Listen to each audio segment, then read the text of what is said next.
may na late. So, ayun. So, hindi namin alam kung din sino. Ako kasi akala ko kung magsasabi. Pero na-realize na nakaganon ka.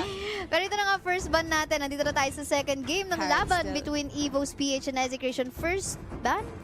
Of course, Harith, friend, now na-digest. Wow. Digest. Na-digest ko na yung mga sinabi mo. Doon ko na-realize na, Your team if is Harith banning. does get fed, kasi yung chasing potential niya, malupit. Tapos mahirap pa siyang Your team is banning. i-chase down himself. So, it's still worthy of a ban. And apparently, Evos does think so. They stuck with their first two bans from Game 1, Harith and Grok. Ito may trivia pala ako sa inyo, guys. Ano yan, Ang ano ano yan? kasi natin, meron kasi tayong statistics, di ba? Care of Stat God, Dexter. So, ang blue side Your win team natin, is picking. percentage ng chance niya na manalo, 62%.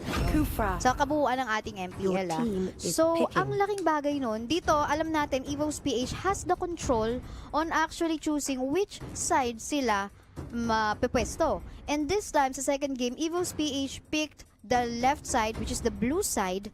So, parang it tells us something din, na talagang pag nasa first pick ka, or rather, nasa blue side ka, mas may control ka. Ikaw. Mas madami kasing choices for you. Though, ako, ewan ko lang whenever I play my own ranked games, mas gusto ko yung dalawa agad. Kasi, yes, they have a better chance of picking whoever they want. Pero iba pa rin para sa akin yung feeling na you get to secure two champions agad. Tapos i-RNG mo na halimbawa, prio pick mo is si Claude or si Leomord. Coincidentally, first pick sa kalaban, hindi nila pinili ka. At least you get to secure that two heroes I want. Yeah. Actually, ako din, personally, mas gusto ko nga yung dalawang picks agad. Pero I think... I guess pag mga pro players, yeah, iba pag, talaga. dito kasi siguro, the first pick, I mean, kahit isa lang, the first pick, masecure mo yung kung saan magsisenter yung laro mo. Malaking bagay sa mga professional teams na to. So, I guess that's the reason why they wanna secure yung blue side or first pick rather than kahit nandun ka sa side na dalawa agad yung pipiliin. And at the same time, I guess, this also boils down into the fact na makikita mo agad kung sino yung mga ika-counter mo since dalawa agad yung pinili ng red side. Yeah. Your team is Alright, banning. so apparently, nasa top first 3 picks pa rin ng Execration si Diggy. They did want to secure that. Effective or efficient ba yung Diggy para sa'yo kanina?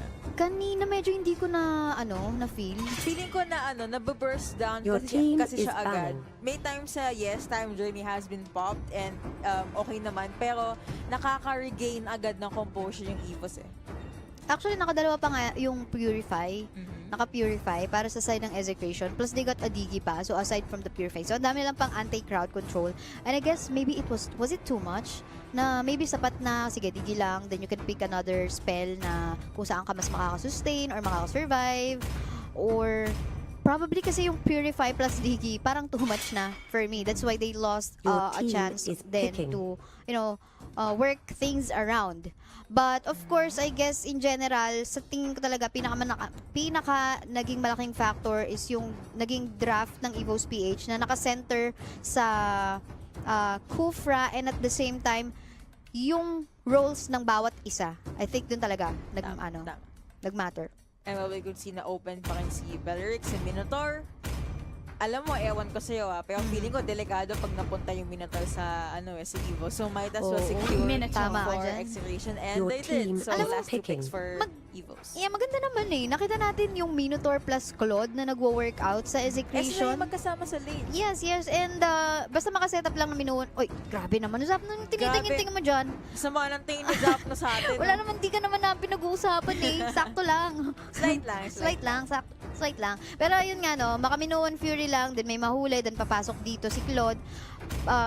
Yung ganong setup, nakita natin, nakakuha sila ng kills, yung Execration from game 1.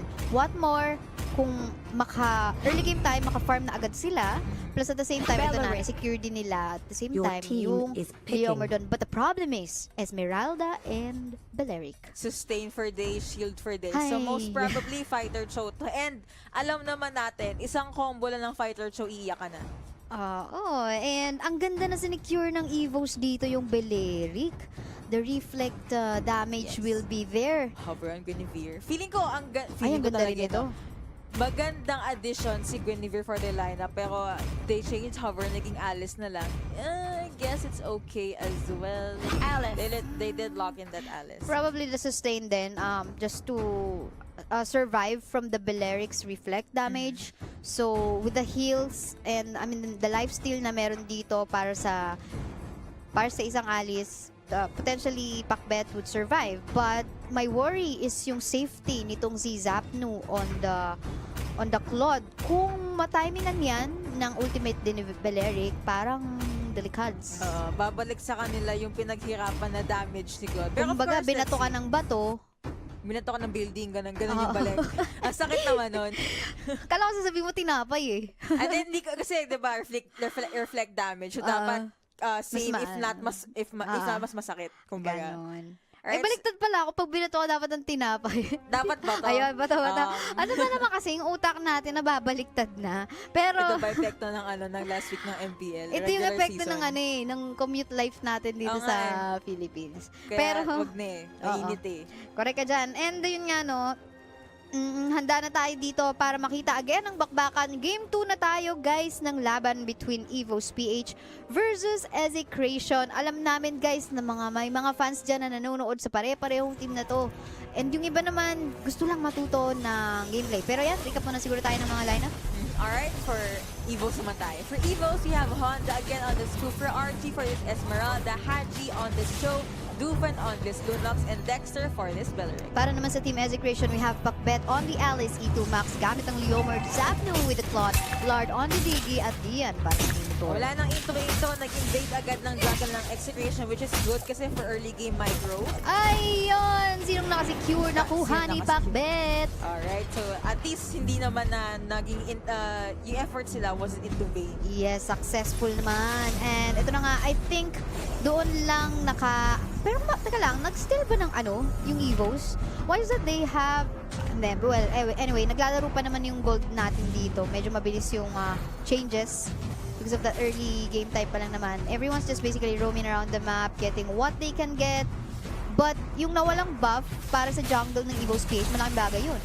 Wow, ang ganda ng initiate. Ay, grabe, teka lang! Akala ko papatayin ni Honda si Lord eh. Oh, well, grabe, level 2 pa lang yun Pero partida, it was enough to zone Lord out, and I guess force na silang mag-stay na lang behind third. Eventually, of course, magbabackpin niya. But here the bot lane, wala pang katapat si Archie and si Dexter, so tamang clear lang muna ng quick wave. First, get their respective buffs. Yes, Initiate definitely. retreat. Ganun na nga. And 8 seconds Tama from ka now. doon, you're right. Mga Oo, ganun. definitely. Ganun na nga. Tama ka, you're right.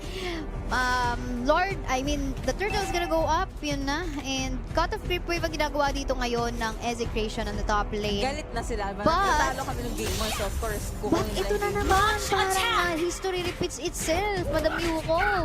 Walang malapit from Execration. Oo. Well, Leomord is right there, pero Wala. Initiate it was retreat. just too late. Kasi yung dalawa sa mid lane, si Alice and si Diggy, kung wait. Ay, Initiate eto na, retreat. pumasok na with a blazing duel agad si Zapnu. First blood is gonna go to Pakbet. Mukhang may mamamatay pa dito sa middle lane. Pero na top lane, Haji. Cut na lang muna ng creep wave. But ang gandang simula nun para sa Execration. Of course, maganda. And going back to what I was saying, yung travel time nila, kumbaga, from mid to turtle, just wasn't enough. Kasi, nasimula na ng Evos, eh. Of course, Lunox pa yan. Mali mo mag-commit pa ng chaos yan para lang ma-secure yung turtle. Yes, correct. And eto na. Medyo consistent ang Execration dito na trying to cut the creeps dun sa top lane natin. And they're actually using 2 resources, Zapnu and Dian, Minotaur and Claude, Nagkakata to lang cut silang the dalawa ng creeps.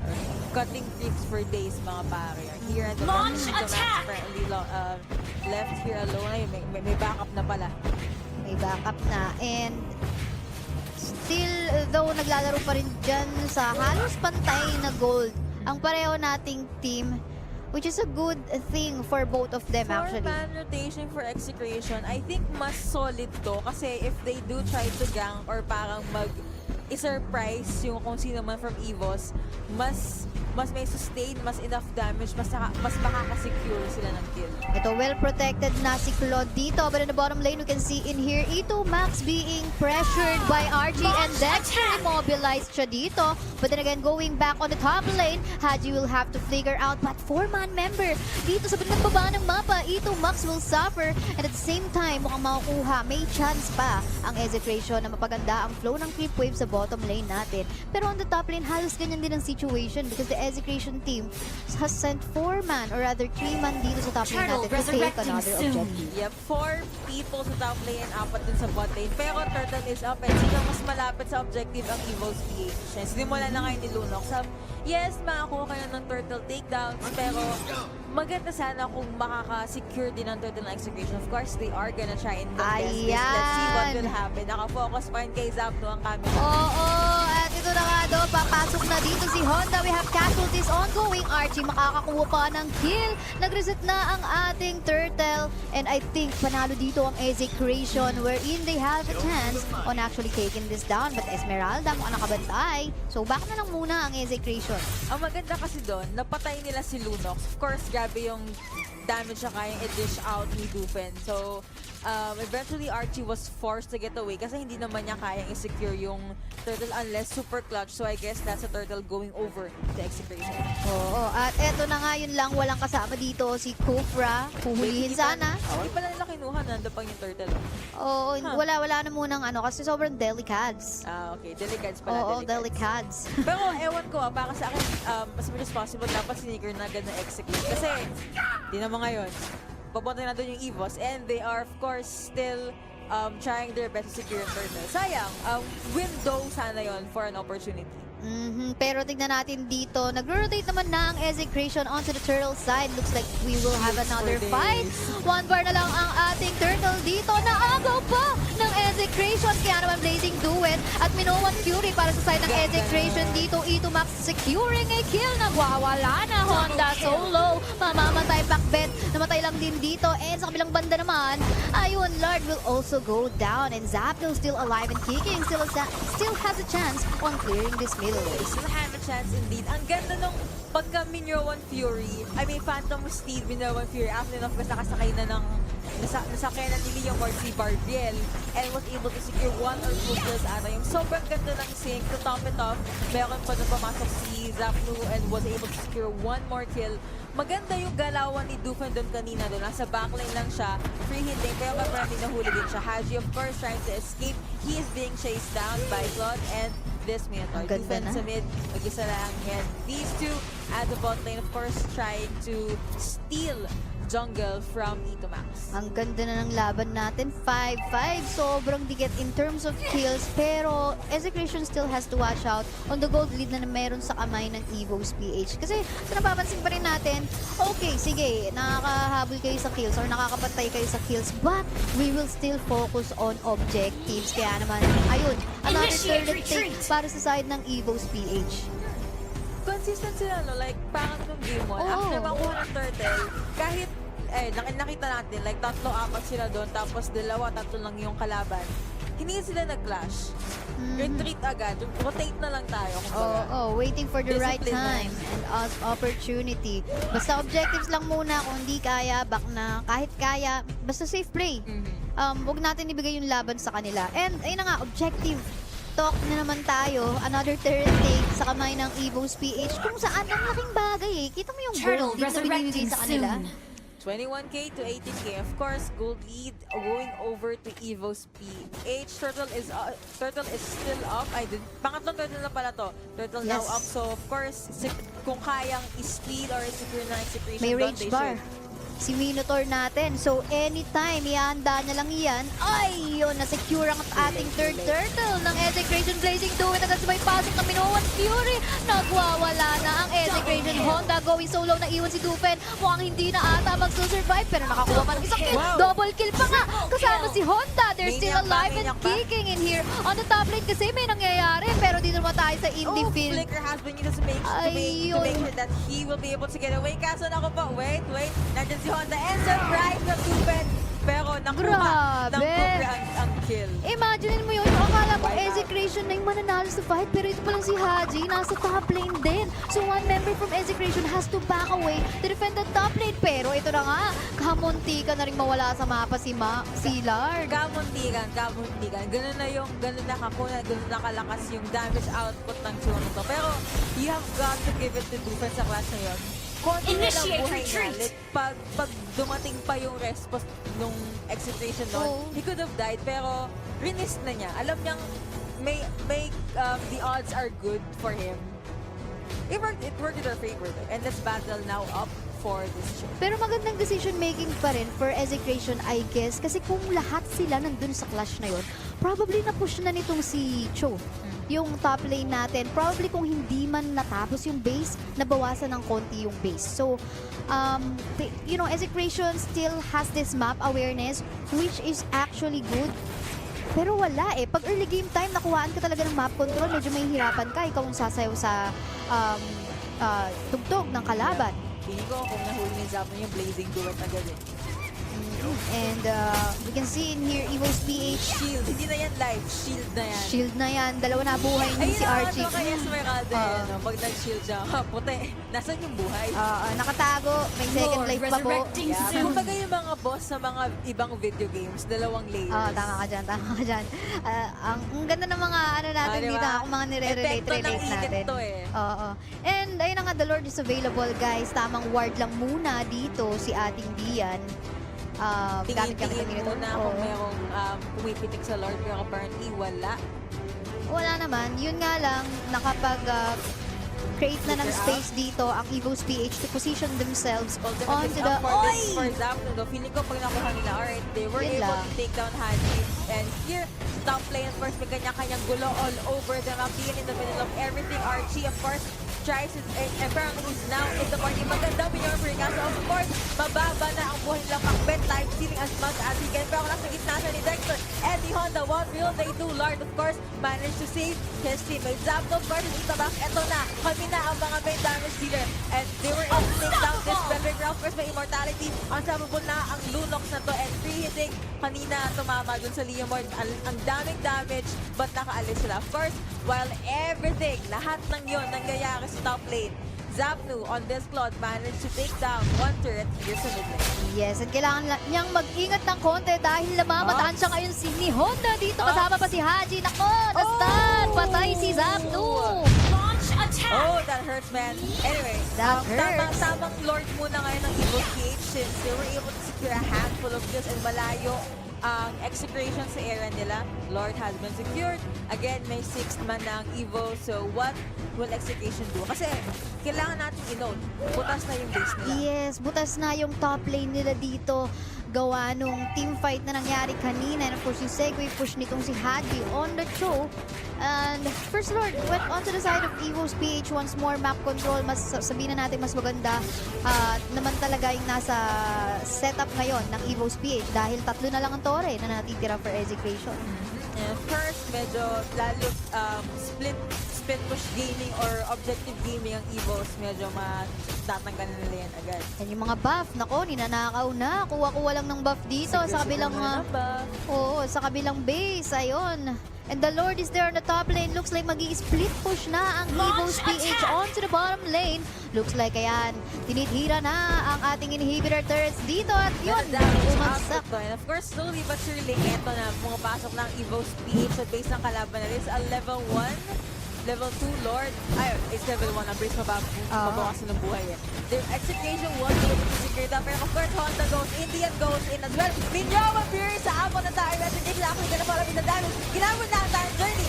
Lalis in the middle of everything, trying to slice as much as she can. Pero of course, she was able to take down this Belric and Pakbet. Nasa bako nila. So making sure na siya mamatay. Monster kill going over to this dude. Yung base! Haji! Guys, yung base! Ayun, alright. Ano na? 2-0. Naku naman. 3 points more para sa Evos PH. Parang Plus meron 3 akong points. ganyang parang may ganyan akong... Haji MVP para sa akin. Oo, ako rin naman. Kitang-kita naman natin yung ginawa niya dito. Very consistent about trying to focus on the objectives, di ba? It didn't matter kung hindi siya masyado nagjo-join sa team fights, but iba talaga pag nakafocus ka sa objectives eh. I mean, actually, I take that back. Para sa akin, ang MVP dito is si Honda. Mhm. 2 games, nag-Kufra siya. Initiates niya, like, let's say he did initiate 5 times. 4 done on point. Even though, of course, Dufen, Lunox, Kagura, Actually, grabe ang yung dami. damage Ang, output niya. It's good. overall, But maganda kasi tignan ngayon yung mga nangyayari sa backline. Like, how were they able to make that play? Paano nila nagawa to? Paano nila nanalo yung clash? It's all because of the beautiful initiate from Honda. Si Haji kanina more on objectives. objectives. And 1v1 fights. But I guess overall, Dufen actually